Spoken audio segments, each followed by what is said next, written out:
जिन्हें ख्वाजा भुलाते हैं একজন আশিক বলছে অনুরোধের গান পড়ে শোনাচ্ছি এ হিন্দাল वाले ख्वाजा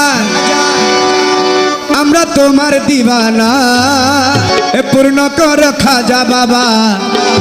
মনের বাসনা এ হিন্দাল वाले ख्वाजा হিন্দাল वाले ख्वाजा আমরা তোমার দিওয়ানা